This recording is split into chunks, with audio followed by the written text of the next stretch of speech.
All right, everybody, and we are live. Welcome to today's webinar. My name is Brett Kestenbaum. I am a physical therapist and the COO of CovalentCareers. We're a career development company for healthcare professionals, providing mentorship, education, and job placements. And I am here today with Adam McCoy from WebPT. Adam is a product manager there working on the analytics platform. Adam, how you doing? I think you got to unmute. Doing well, Brett. Thanks. Awesome. There we go. All right. Always the hiccup in the beginning. So perfect. Yep. Just as always. So Adam, give us a little bit of information about your background. What's your history with WebPT? What are you working on there? And what have your interactions been like with practice owners? Sure. Yeah. So first off, I lead our analytics solutions at WebPT, and really what that entails is internal analytics. So us kind of measuring ourselves, having internal dashboards, things of that nature. I also manage the analytics that we have inside WebPT, so that our members, when they're utilizing the WebPT solution, they have analytics available to them. So I oversee that analytics. I also oversee our advanced reporting analytics, which is a custom advanced solution that we offer through Tableau Server. So at WebPT, kind of all those aspects of analytics fall under my responsibility. And in ensuring kind of the success that we have with our analytics, part of my role is engaging with practice owners and executive leaders at large organizations. And so I do this on a regular basis. With smaller practices, that often kind of looks like a conversation around how they can use our solution to better maximize their analytics.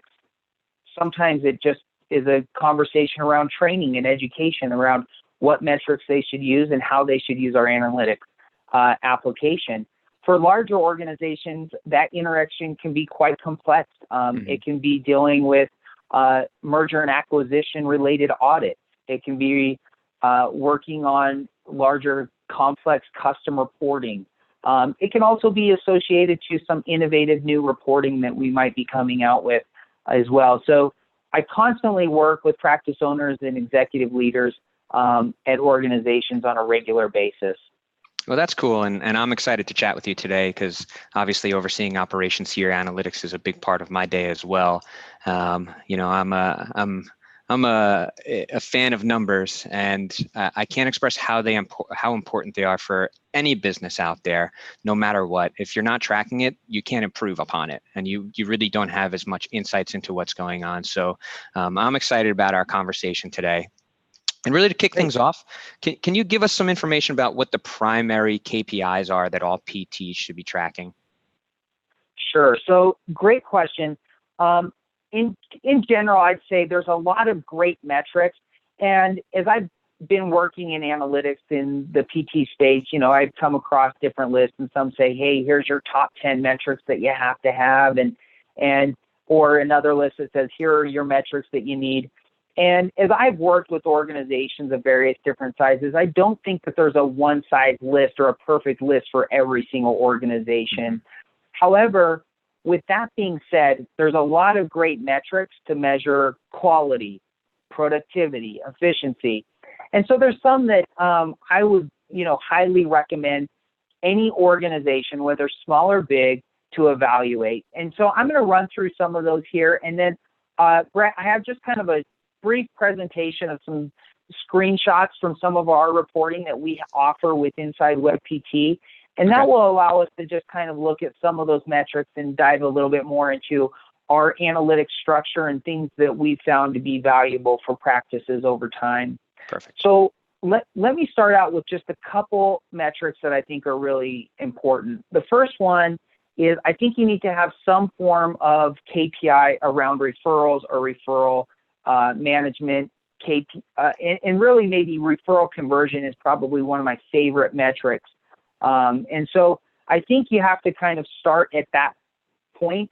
From referrals, I think you need to move into KPIs around visits, IEs, cancel no-shows, And then you kind of want to start moving into some KPIs around billed units, visits per discharge, revenue per visit is a great one. How quickly you're realizing that revenue. You'd want to look at like a metric like average days in AR is one that you'd want to consider. And then looking at things like denial rates and collection percentages. So those are just a handful of metrics that, I think whether big or small, every organization should be considering those metrics as part of their practice. So with that, I'm going to just go ahead and share my screen, and I'm going to jump over to a presentation here and just kind of walk through some things that we offer in WebPT from a reporting perspective. Perfect. And Brett, I'm assuming you can see my screen okay? Yep, I got you. Okay, great. So what I want to do is we'll look at our KPI dashboard. I'll talk about some of those metrics. But what I also want to demonstrate here is that there's a pattern as we move through the analytics from kind of a KPI dashboard, and then you kind of move into another layer of clinic and provider comparison. And then you go into more of the raw data, and then into some of what we call analysis grids, saved reports, data tables, and then we'll talk about some fun reporting that we have with respect to benchmarking. Awesome. So just before you get started, go ahead. Let's give just a real high-level overview of KPIs and why we track them and what we're trying to do here. Sure. Yeah. So in general, from a KPI perspective, the first thing that we're looking at is these are the key performance indicators, but your key metrics that just at a real high level, you can assess kind of the performance of your business. And so when we look at KPIs, these are just a handful of metrics that in a real quick glance, you can generally get a performance feel for your organization. Okay, excellent. So these are numbers where if I'm looking at these numbers from this high level, I'll be able to determine how my business is doing in general, and then where I may be having some deficits or where I may be able to make some improvements. Does that sound right? That sounds exactly right, Brett. Okay, great. So here is an example of our KPI dashboard, and a couple things that you're going to see here. The first one that is really valuable for us is we went through the process working with numerous organizations. We fundamentally feel that for most of your KPIs, there should be some aspect of a goal. And we're going to talk a little bit later, about action plans. But as you think about what KPIs you need in your organization, an action plan is often associated to goals. And so organizations should be setting goals for many of their KPIs. And so one of the things within our dashboard, our KPI dashboard, is we allow for organizations to go in on each one of those KPIs and set a goal. And then you're going to notice here, we have a month-to-month trend. So just at a real high level, you can see the general trend, and then you can see whether your performance is, above goal, around goal, or maybe needs improvement and under goal. So with our KPI dashboard, this is kind of the first place that we start. Are you hitting your goals, and how are you trending? Would be kind of an analysis there. Okay. At the next level, we look at our comparison charts. And so as you think about, you take one of those KPI metrics, and let's just say your visits aren't, meeting kind of your goals. And so then you want to kind of look down and say, okay, where are we missing? And so what we offer is a clinic comparison chart. So for organizations that are multi-clinic oriented, they would be able to see, what their performance looks like on an individual practice level. Drilling down from that one more layer would be a provider comparison. So, then you could say, okay, from our perspective, if no particular clinic has one problem or another, then you may want to look at specific providers. And you can do this clinic comparison and provider comparison for all of the KPI metrics within WebPT. So there's just this nice natural flow from KPI to provider and clinic comparisons for you to at least evaluate who's performing and maybe who's not performing. Interesting. So if I was a practice owner, I can come in here and it sounds like I would be able to dive into this drill down report and maybe I'd be able to see, okay, which one of my clinicians are performing well, or is one clinician performing when it comes to the metrics that we're tracking, is one clinician performing better than another? And if so, then maybe that will help me find a training opportunity or somewhere where we can maybe change who's getting the next patient in the door, or what would that look like? Yeah, I mean, and Brett, that's a great call out. And the KPIs really, and in reporting and analytics in general, we want to use this data to help change and drive behavior. Mm-hmm. And so, we want our data to be actionable. And so one example that you mentioned is you may come look at a clinic and you say, wow, this clinic is underperforming. That now that leads to driving action to say, we need to start a conversation with this practice and see maybe what's going on.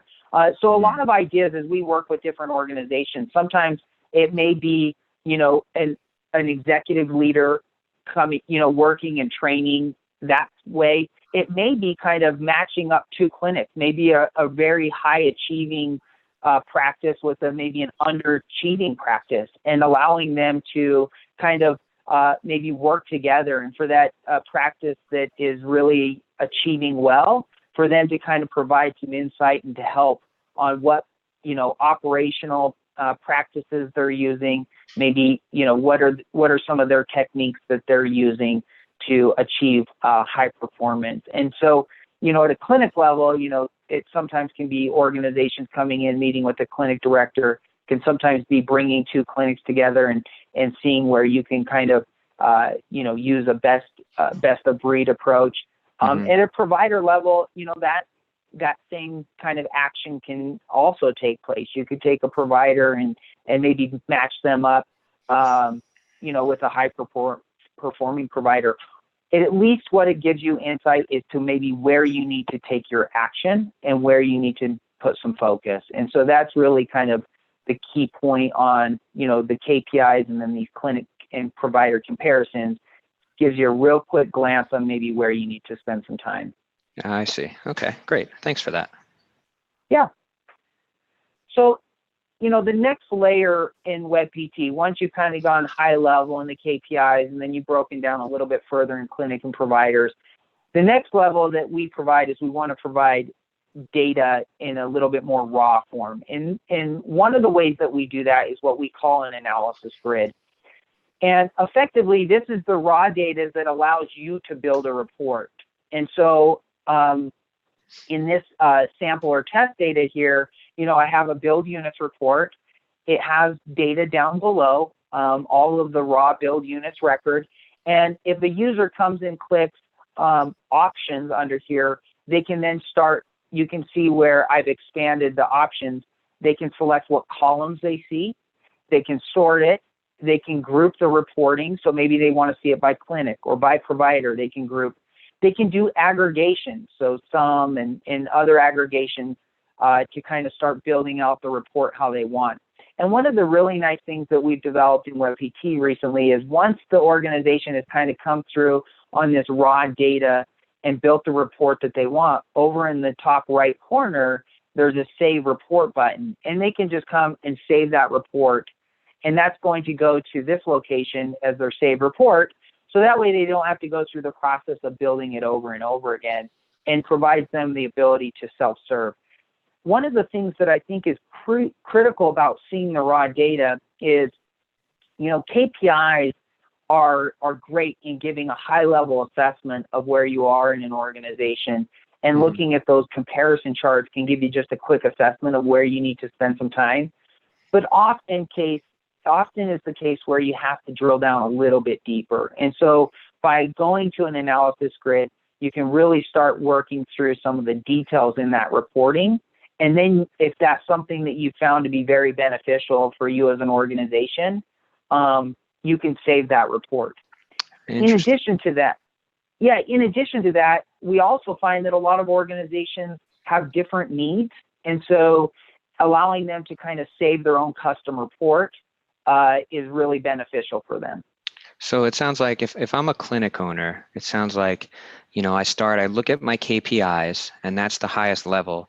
And really what I'm looking at for the KPIs is like interesting stuff, something that I'd go, that's interesting. And then I would want to learn more about that. So I would go into one of these drill down reports to find out maybe a little bit more of why one of these changes happened in my KPIs.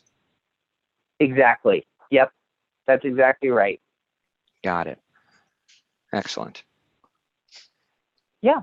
And the next layer is what we call a data table.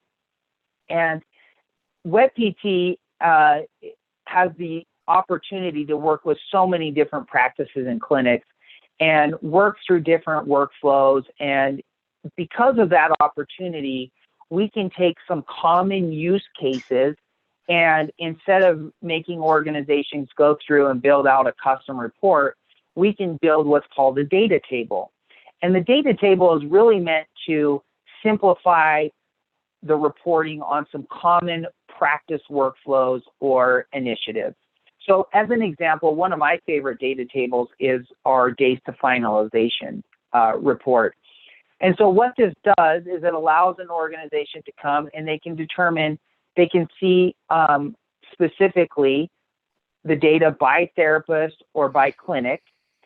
And it also allows an organization to set their work week. So they can set a work week from Monday through Friday, Monday through Saturday, or 7 days a week to calculate how long they're open and what their quote unquote days to finalization is.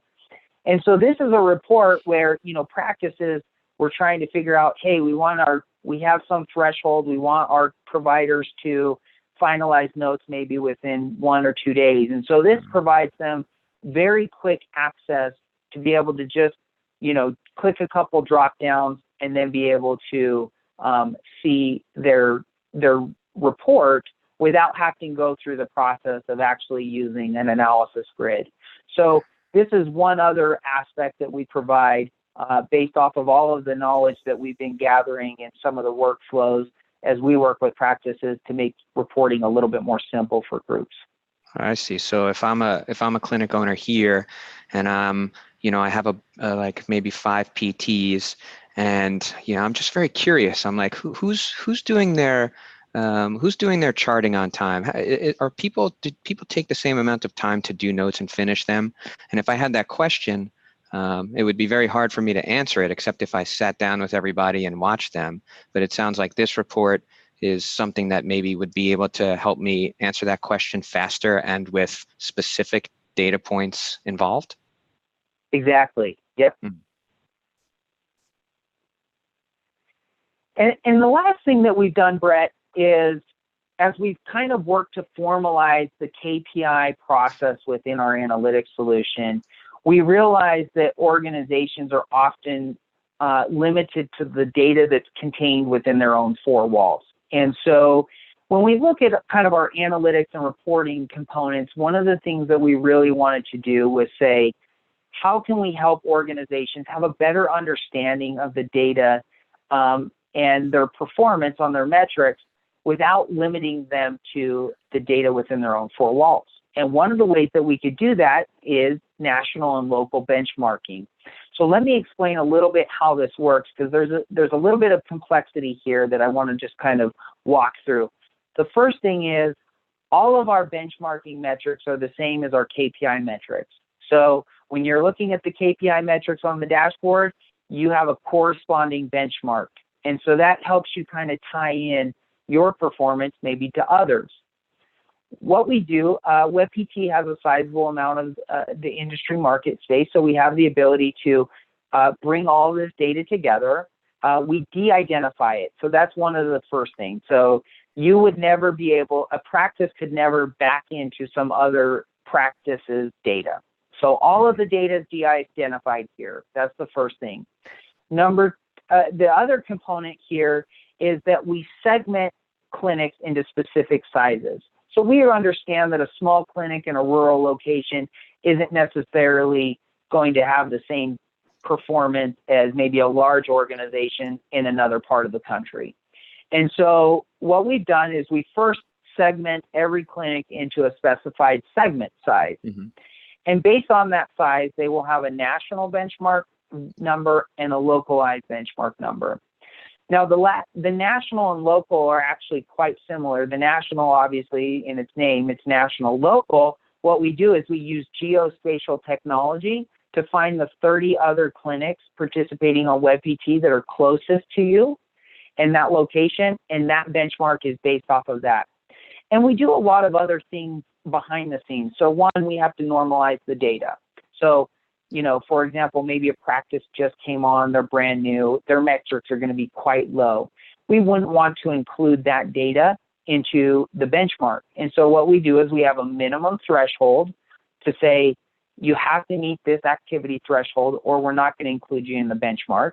Mm-hmm. The other thing that we do is we do a 3 standard deviation rule. And so any parameter for any of the clinics that falls outside of 3 standard deviations from the mean, we exclude that from the benchmark as well.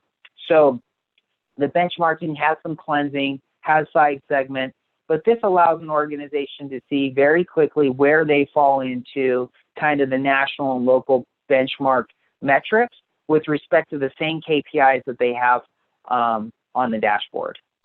Got it. I see. So it sounds like based on your research, you find the practices that are most similar nationally and locally to whichever practice is logged into their system, and then they can see how their numbers are compared to those practices around them, so they can know maybe is there room or opportunity to do a better job, or are they leading the way? Exactly. Yep. Okay.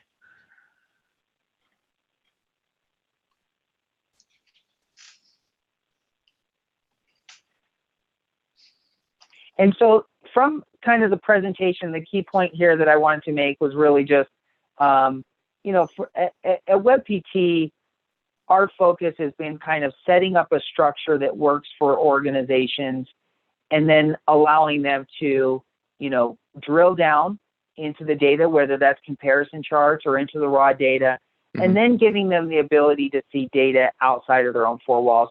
So I thought it would be helpful as we look in and we have a conversation today, Brett, about analytics and KPIs, for at least me to provide a little bit of insight to how we've structured this inside WebPT and some of the key metrics that we look at. Now, we have a ton of reports, and for the webinar today, I obviously wouldn't have time to walk through all of the reporting functionality that we offer, but mm-hmm. I wanted to just give a real quick high-level overview so that our attendees today could kind of get an understanding of, our KPIs and our reporting structure.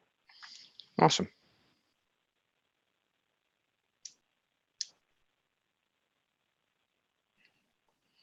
So when we're talking about KPIs and we're talking about reporting, based on your experience, and I know that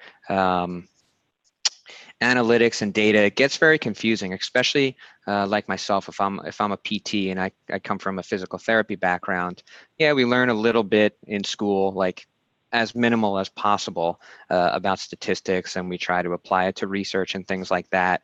But where do you really see practices making the most mistakes when it comes to data? Because I feel like you can get very easily into a situation where you're like, oh, okay, those numbers look good. Now what's next? Yeah, that's a great question. So the first thing that I think really it happens as a mistake in terms of using analytics and reporting in general is to not have a plan. And so, I'll often meet with organizations and, maybe they just came from a webinar like this one, or maybe they went to a conference and they heard about some metric and they're like, oh, I need to have that report. And then they have no idea how to use that report. They don't know what actions they're going to take from it. They don't actually even sometimes fully know what it means in terms of, managing their business. And so one of the things that for me, I see is just a real lack of planning on what data they want and how they're going to use that data. Mm-hmm. So that's important too, because, if there's not a plan, you kind of go into this endless. I mean, we could create hundreds upon hundreds of reports, and, then it just becomes this never-ending, unsatiated path of more and more reporting and no action. So let me share a couple stories with you, though, Brett, on organizations that I've seen be really successful with having a plan and kind of cutting out some of the complexity. Okay. One organization that we have that works closely with WebPT and myself particularly, very large member of ours, and they wanted some custom reporting. And we started going through the process of building out some custom reporting with them. And as I was going through that discovery process, they had this one key report. And this report really kind of caught me off guard, because this report had really three basic areas that they were measuring. They were measuring visits, IEs, and then they were looking at their FTE, or their staffing.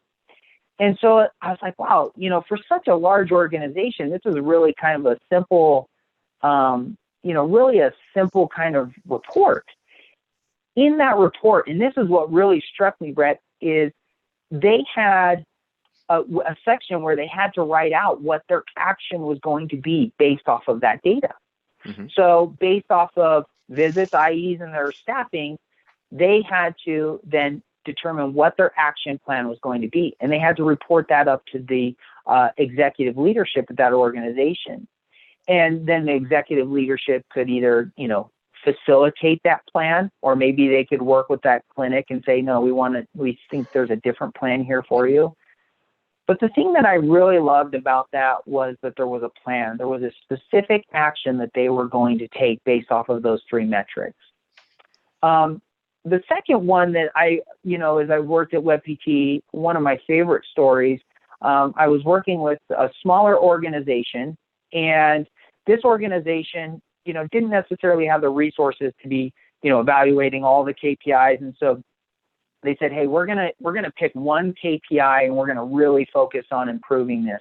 Mm-hmm. And they had a problem with cancel no-show. So that became their focus. They said, hey, we're going to take action around cancel no-show. And so they started looking to see what supporting reports they could use, what supporting data they could use to help address the cancel no-show. So using some of the reporting that we have, they then came up with a plan, how they were going to tackle cancel no-show. And year over year, they decreased their no-show rate by 40%.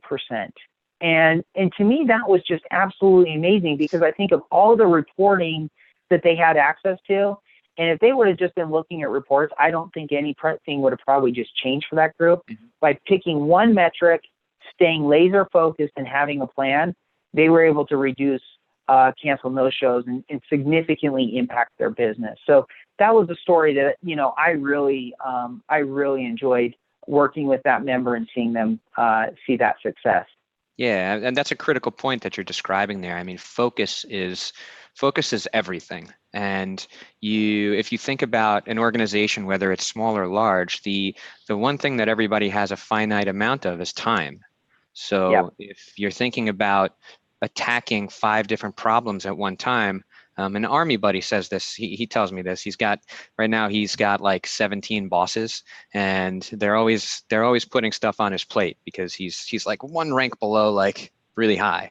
So yeah. The way that he goes about this, he describes it to them. He's like, I'm going to get this all done, but each of the things that I get done, they're going to be about 60% good. So you decide if you want a few things done 100% well, or if you want everything done 60% well. And that's the same with the data and focus, is that if you pick something like cancellations or no-shows, and you're getting a 40% increase on that, just think about what that can mean for your organization. If you have only 100 patients over the course of a year, or you have 100 no-shows and you can improve that by 40 no-shows, that's a massive number. Yeah, exactly. And then it simplifies your question earlier about some of the challenges or mistakes or complexities. It simplifies analytics for that group. Right. Yeah. And then you mentioned you had one more story. Yeah. So the other thing that I was thinking about in terms of just kind of focus was an organization that did a couple things. The first thing, that this organization did was effectively lay out the different metrics that they were looking to kind of report on. And as we kind of went through that process, going through that process with this organization, they had this one metric that they said, we really, really want this metric. So we started saying, okay, how would we calculate this? And we started going through the complexities of how to calculate that metric. And we found out that it was quite difficult to calculate.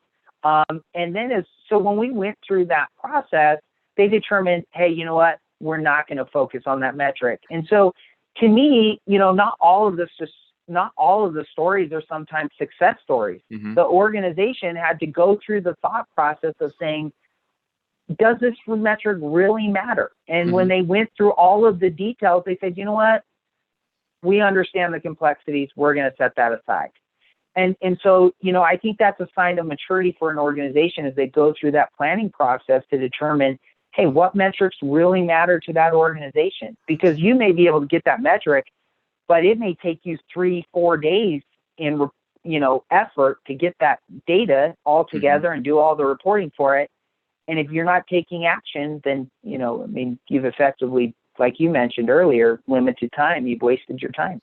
So this is interesting. Now this, I guess, this is probably like an opinion and a philosophy question. But when you're talking about metrics, do you start with questions and problems, or do you start with, let's take like an overview look and try to see if there are these things in some way? Yeah. So, that's a great question. And my general approach is to kind of first start maybe with a problem or a goal, so, and often those can be correlated quite well. So, one, it's typically saying, hey, look, we think that there is a problem here. I was talking to a gentleman that works with a machine learning company, and I thought this was a fascinating concept because he said, hey, look, we talk to these executives and they say, hey, you know what, I don't need a predictive model because I got a gut feeling that this thing is going to work out this particular way. And this person that worked at this, machine learning data science company said, you know what, the data is then just, in many instances, just a way to confirm that gut feeling is right or wrong. But what it does is it gives you the ability to replicate it, right? It gives you the ability to go in and not just use the gut feeling anymore, but to see, that the data that either supports that or denies it. And so I think going back to the philosophy question, if you start with you may have a gut feeling that something's not right in some aspect of your business. So now go get that data to either confirm it or, maybe send you down a different path. So I usually like to start with the problem or goal in kind of analytics.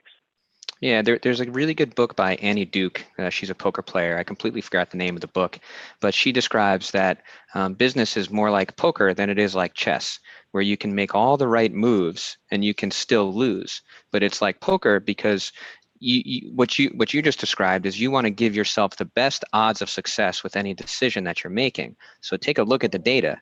And maybe you'll have a gut feeling that the thing that says, oh, you have a 40% chance of success is going to work out. And if you're like an incredibly strong leader and you lead with gut, then okay, you might want to go for that, even if something else tells you 60%. But if you're not that specific type of person who's like 1 in a trillion, you guys actually have some very good leaders on your team. I don't know, maybe they're data people, maybe not, who knows.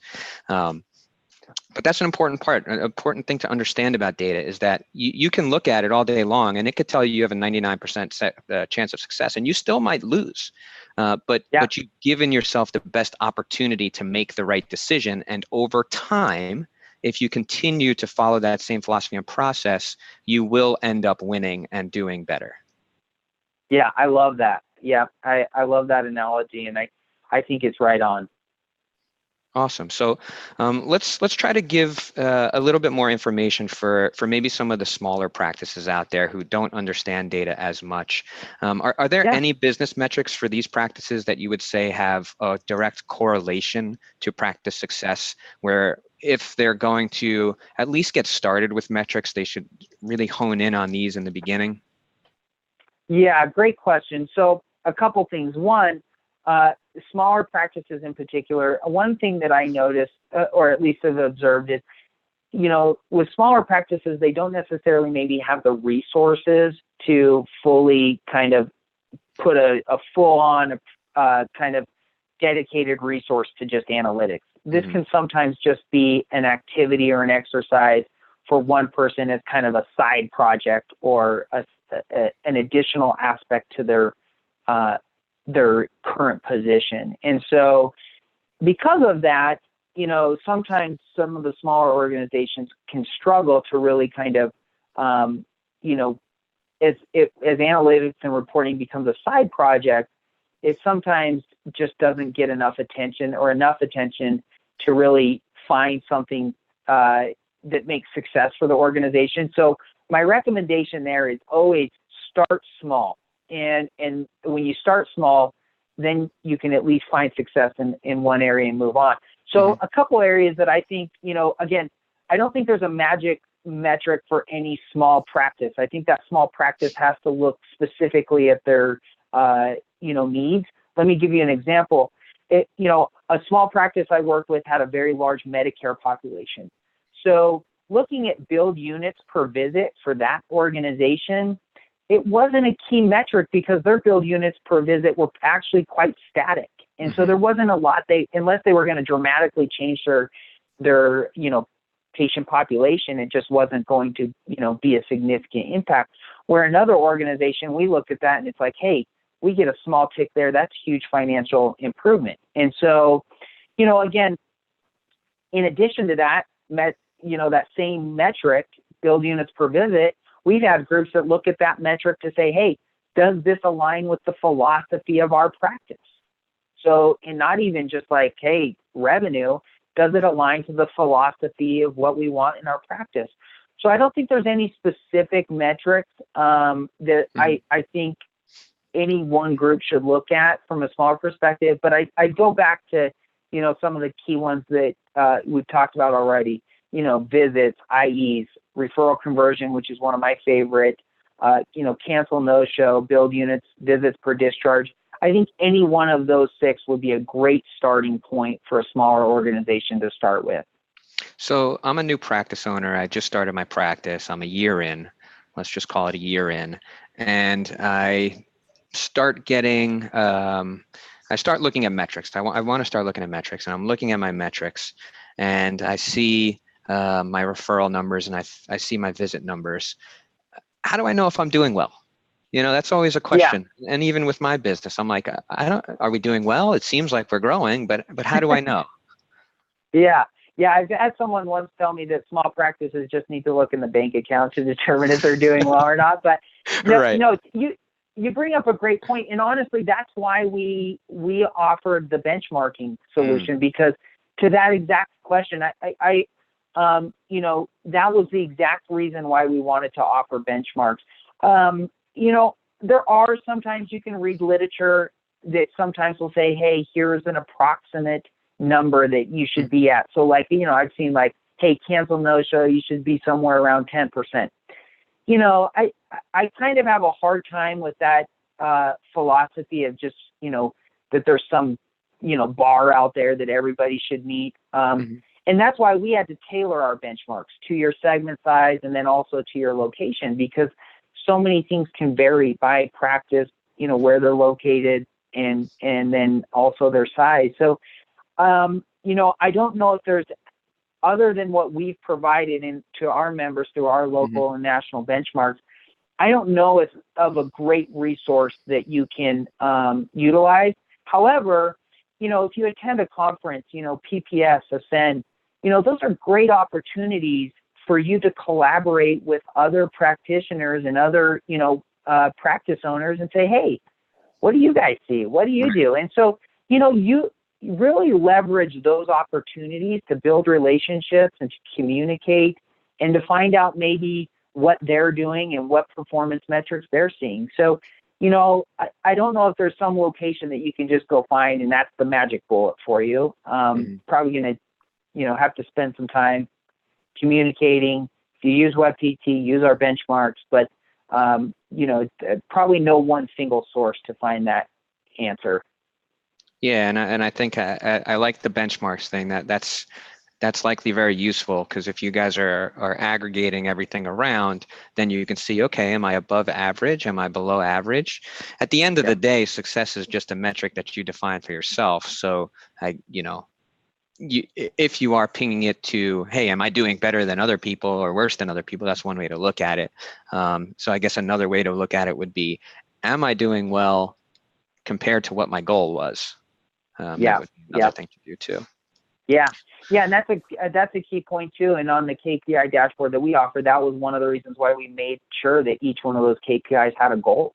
Because your goal may be, you may be in the 25th percentile on the metric for the benchmark, and your goal isn't to get to 90. Maybe your goal is the 40th, and that's just what your goal is. Now, is there any reporting that a larger organization would have to go through, or are there specific things that larger organizations would want to look at that maybe a smaller organization wouldn't necessarily need to, and it would be more like kind of too far in the weeds for them?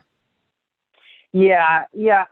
So the first off, the complexities of larger organizations, grow, and I think one big one is obviously the level of comparisons, right? So how far do you have to compare clinic to clinic and provider to provider in that sense? So, with smaller organizations, your clinic comparisons, if you're 2 or 3 practice, obviously that's a lot smaller of a task than having to compare, 20, 30 organizations. So that's there. Often I'll tell you one thing too. A lot of larger organizations can be, maybe have private equity backing, things like that. So they may just have a different bar of reporting that they have to achieve. And so in many instances that can cause, specific reporting metrics that maybe a smaller practice just wouldn't have to go to that level. I always go back to this because I think about my background as a PT, and I'm not a practice owner or anything like that, but I'm thinking if I was to start a practice, where would I go, or are there resources out there where I can learn more about metrics and what to look for and strategies and those type of things? Is that stuff that, and I don't know the answer to this, does WebPT provide those, or are there external resources or courses that people may be able to take on that? Sure. Yeah. So tons of resources. So WebPT does offer a lot of that, and we do a lot of that free. So if you just did a Google search on, PT analytics, you're probably going to get, a bunch of literature on there, and some of that's going to be coming from WebPT. I think the other thing that I would look at, Brett, is I would start looking at what material exists out there in terms of non-PT. I am fascinated by metrics that other industries use and how I can utilize that or how I can, maybe incorporate that into my business. So I'll give you one example. I was reading in a book about a story about some tech startup guys that wanted to go into the restaurant business. And so what they did is, they're from software. They don't know a lot about restaurants at that point. And so they could have followed the same route that everybody does. And here's all of the reporting that you need for a restaurant, and probably found a book or a nice pamphlet, gone to a conference and heard somebody talk about restaurant analytics or whatever. But they just thought through the problem, and they said, hey, here's something. And I'm sure that this was influenced from their software backing, but they came up with one metric that they would use each day. At the end of every day, they would look at the revenue per employee. That was it. And they said, hey, if our revenue per employee is too high, then we don't have enough employees and we're probably not providing the service that we need. And if our revenue is too low, we need to look at, are we not charging enough, or do we not have enough people coming through the door? Do we need to start advertising more, et cetera? So, I think taking some metrics and taking some, just spend some time reading, literature, whether that's books, or, attending a webinar on Tableau, and what metrics, somebody might be using in an accounting business. That might help you with your financial reporting. So I think there's a ton of resources out there, and I would say don't just limit yourself to the PT space. Go look and see what other industries are doing. You might find a metric that really works for your business.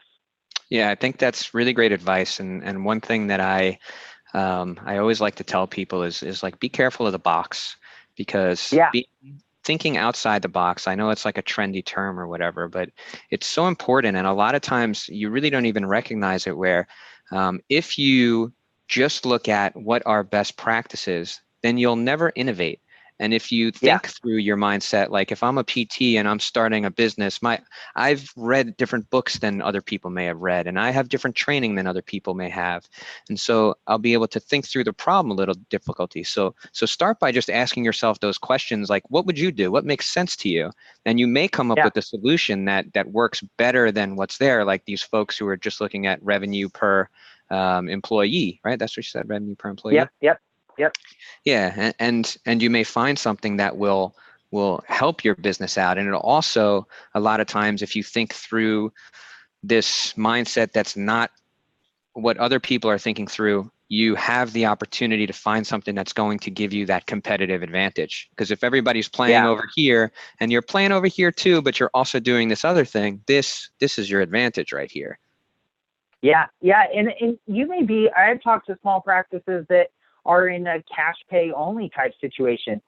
Well, that box doesn't fit very well to you, because a lot of the groups that we work with, larger groups particularly, they're not cash pay, right? And so you might want to find out some of your own reporting metrics that work for you better. So your practice might just be fundamentally different than others.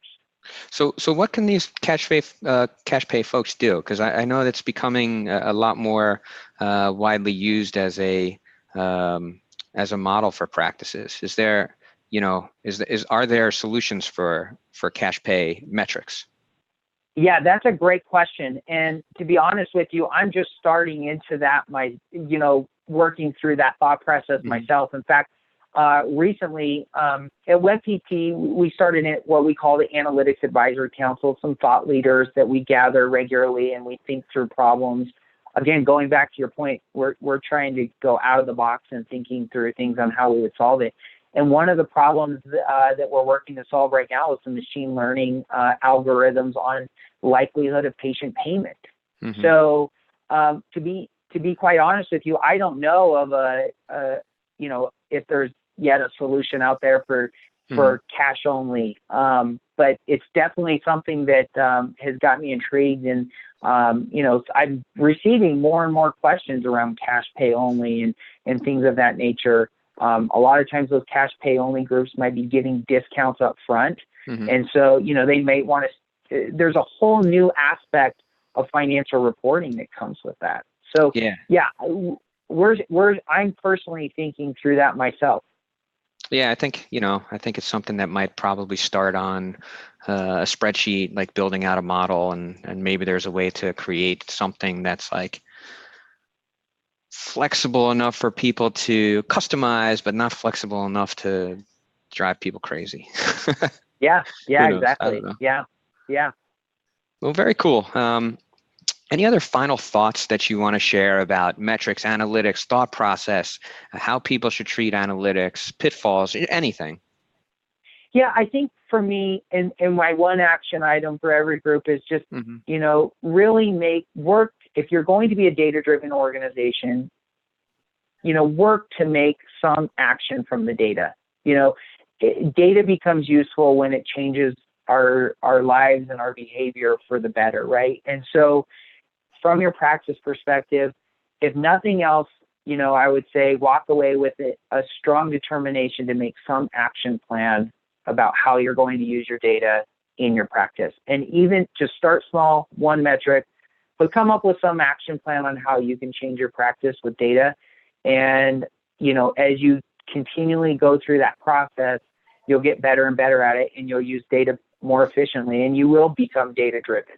And so that would be my one takeaway is come up with an action plan for your data. Yeah, I think that's a great takeaway, because without action, you get essentially nothing. Yeah. And if you are that type of person who finds yourself looking at data and not knowing what to do with it, or if you get stuck and you're always just saying, oh, that's interesting, and not looking further, reach out to folks. Try to learn a little bit more about it. Attend these conferences. Ask experts like Adam for advice on what you can do with that, and what does the data potentially mean for you. Data never really means anything. It can potentially mean things. But it's a really good thing to focus on. Does every organization truly need data to succeed? Absolutely not. But like we described earlier, it's going to give you better odds of becoming successful, and it's also going to give you a track or a path to go down. So let's just give a PT example here. When you are working with a patient, you're always trying to show them their progress, and there's a reason for that. It's because if you're showing them their progress, one, they feel a little different about what they're doing. They can visually and spiritually and emotionally experience this change in a more meaningful way because they can see it. And then two, it helps you make a roadmap of where you're going. So how do I create a path to get to a specific goal? And that's through metrics and measuring things. So for all the folks out there, where can they go to learn more about WebPT and analytics? Yeah. So if you Google WebPT, you're going to be able to come to our website. There's plenty of paths to learn more. We have great contact resources through there. If you want to just learn more about WebPT and maybe interested in some of the services that we offer, come to our website. In addition to that, if you're looking for analytics, we have a lot of things out kind of on our website in terms of training and best practices, things of that nature that you can utilize for free as well. So, I think WebPT, the mission of WebPT is so inspiring around, really achieving greatness and enabling practices and enabling groups to do great things in physical therapy. And I really, as I've worked at WebPT and worked closely with our leadership team, I feel that that has been embraced in our culture. So there's a ton of great resources that WebPT offers for free, and you can find those on our website through the internet. Awesome. Well, Adam, thank you so much for your time here. It's been an absolute pleasure. Thank you for bringing me specifically through data and what it means for PT practices, both small and large. I do look forward to having further conversations with you in the future.